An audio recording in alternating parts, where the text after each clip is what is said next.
We've been working over the last couple of weeks to bring you the results of our recent consultations on the future of Ealing's low traffic neighbourhoods. So today we're providing some further details on what happens next and publishing the results for you to see. We've received over 20,000 responses, so it's taken a little time to sort through the data, but a big thank you to everyone who took part to have their say.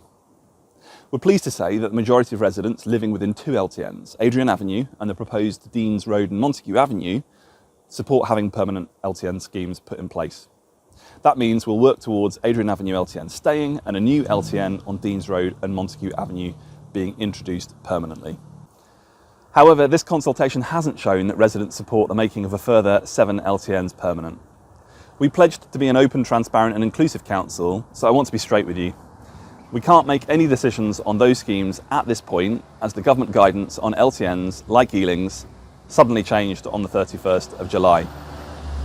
I'm sure local people will understand that our decisions on the trial schemes need to be legally robust, so we need to hold off on making final decisions for now.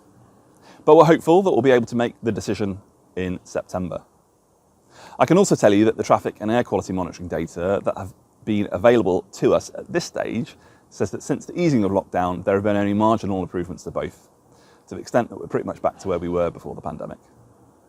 And whilst that means that some of the fears around increasing traffic times and poor air quality, many of you expressed, haven't come true, we can definitively say that they haven't gotten better because of our LTNs either.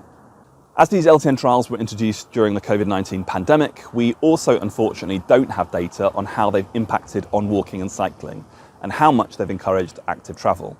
In future, we want a key part of finding out how well our schemes are working to be about how many more people are walking or popping to the shops on their bikes and how many children are scooting to school. The heavy-handed top-down approach being pursued by the government isn't the right way to ensure that we can work together to deliver active travel schemes that can win popular support.